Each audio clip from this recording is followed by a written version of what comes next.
It's a great word that's used very little these days. One of my favorite words. Well, the first thing I want to talk about is my worst Jehovah's Witness experience. Everybody has one. So the door rings. I walk up. I'm all nice and open the door. Two young guys are standing there. They're like, "Sir, I'd like to talk to you about the Lord and everything." And my girlfriend, whose father was a preacher, she comes from a family of 22 children. I mean, at what point do you realize that, Jesus, is that Charlie Brown's Sketch? I mean, what's up? You know, 22 children. Come on. Charlie Brown's Sketch. Where's the romance? The door opens. Julia says to me, she goes, "I got this, honey. I think it's going to be real nice." She walks up. "Fuck off! Wham!" Door slams on my face. I'm like, holy shit, honey. I mean, it's like, my dad told me if they're looking for the word, they'll come looking. Not to go spread it. My other worst Jehovah's Witness story was I had two Rottweilers. They're out front guarding the front porch, and these two guys, I hear the dog going crazy like they're going to kill somebody. I look out front, and there's these two guys in suits, and they're old. The guy's reaching in there, he's unlocking the gate to walk in where the dogs are, and I said, "What the fuck are you doing?" The guy's like, "The Lord's going to protect me." I mean, you're going to be talking to him in about 2 fucking seconds. You open that door. 2 seconds. What the hell? Sorry, my second time too.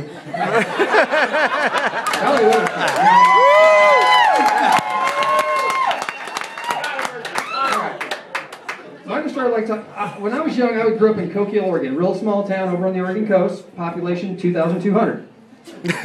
So I figured the only way I'm going to see the world is becoming a male prostitute, which I did, or join the military, which I did. So I go over to Germany, and I'm over there for just a short time. I walk into the train station, and I'm thinking, okay, I'm going to try to assimilate myself with this German culture and shit, and I walk in the bathroom, and I walk in the stall there, and I sit down and do my business, and I look, and there's a hole. And all of a sudden, fucking dick pops through there. The first thing I realized is I'm in Germany. You know what I mean? And the second thing is the girls are going to be really surprised about me. I mean, shit, this is going to be awesome. And so I did what any other normal person would do, trying to assimilate themselves to another culture. I grabbed that motherfucker and gave her hell.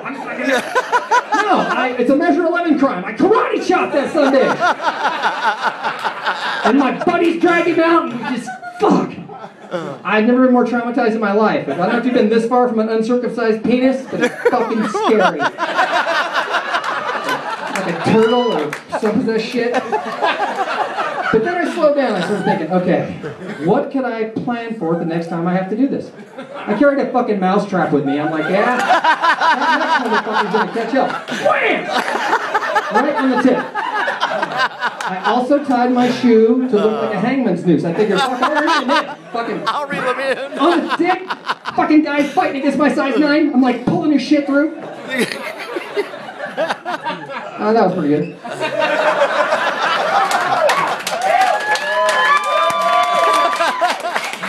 That was good. When I was 13, it was my first year I got a hunting license.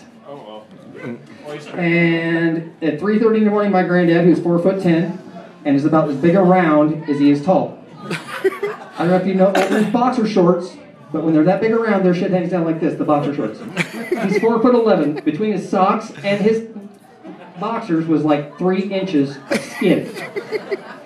So at 3 in the morning, I knock on the door, boom, boom, boom. The house is raised up off the ground on stilts because the river floods all the time, and we're like not from Louisiana, so we're smart to build our shit up off the ground. Shit's up off the ground, and knock on the door ring. Grandpa opens the door. Just a second, he has no teeth, he looks like a turtle. He's that fucking big. He turns around and walks, and below his boxer shorts, I see nothing but doodads. They're swinging down here. I'm like, holy fuck. Is that genetic?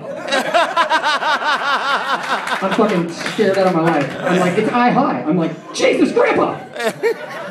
I think my aunt's here, I'm sorry. Sorry. So, traumatized as hell. I'm 44 now.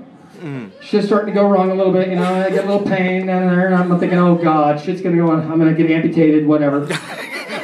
So I go to the doctor thinking I got like some cancer or some shit, they're gonna have to cut my balls off. Which I got fixed 17 years ago, and I figure, hey, they ain't good anymore, throw a couple bigger gauges in there, you know, something that rattles, makes me like a plank, Christmas time, one of those little jingly bell things.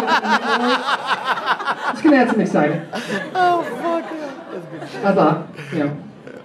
So I go to the doctor sits down, I go to the E-room, it takes everything I can do. Guys, you know your shit, you just know, you're gonna be invaded. tubes in the spank, up the tip, painful stuff. And the women it's like, yeah, you just wait, motherfucker. When you're old, they are going to invade you, do shit to you. I have to do every 6 months. This is bullshit. In the stirrups, all exposed. It's kind of exciting. You guys want some stirrups in your bedroom. Okay. What are I going to say to those motherfuckers? So anyway, I go in there, the guy, he's looking at my stuff, and he's like, hey man, I think you got a cyst on your right testicle. I'm like, I'm dating a middle-aged woman. Are you sure that's not a callus? I mean, it's fucking all the time, buddy. Is it? And the guy looked, and this is for real, the guy looked up over his glasses from Harvard and shit, and he's like, I don't think it's a callus, sir. I'm like, no shit. I'm trying to be funny, dude. Fuck. So the guy's like, yeah, well, funny for you, motherfucker. We're sending you to fucking urology and shit. So I go there. The guy flops me down on the table. He's like, okay, this is just going to be routine. Just relax. So the first thing he starts talking about the Super Bowl and shit and squirting this fucking lukewarm jelly shit all over me. And I'm like, this shit's going to work, right? But then I realize it's just a dude. And I don't know if I'm hitting camera and shit. And he's like, and he's just talking to me. I say, hey, what do you do for a living? I'm like, I sell cars. Like, hey, he stops. Fucking, I'm like, can you hurry this shit up? This is kind of uncomfortable. We got my nuts right there. He goes, hey, this ain't nothing. The guy before you has been in here 3 times in the last 30 days. And we've been looking for shit up his ass. The first time he came in here, I don't even know what it was, can't remember. The second time was the remote control from the hotel, because he'd get fucked up, and the guy's like, and the other time was like a kitchen knife handle first, lodged in his colon. And they're like, dude, you got a kitchen knife in your ass. And he's like, yeah, I know, I get drunk, and I just don't know what I do. And the guy's like, well, fucking quit getting drunk. Duh. You've been in here in the last 30 days, the remote up your ass, and now you got a kitchen knife, you got a problem. So I figured, shit, this is routine for those guys. It's no big deal. I got in trouble when I was in Germany for being kind of a wild man. And I ended up going to jail for quite a while. And when I got to prison, as they say, and my shit's still intact, they let everybody out into the yard, you know, and it's up to everybody to, like, not make a name for yourself, but just kind of be your person and shit, so I'm all puffed up out there. I walk down the yard and I sit on these big aluminum benches that are like 50 yards long. I'm with the only other 2 white guys in the fucking place. It's a federal penitentiary. Federal. So I sit down and fuck, the food is horrible there, you know what I mean? So I fucking, I rip one off, sounds like a fucking somebody ringing a Chinese gong. Just fucking, the whole 100 yards of that aluminum bench and shit. And up jumps fucking Mandingo warrior, brother.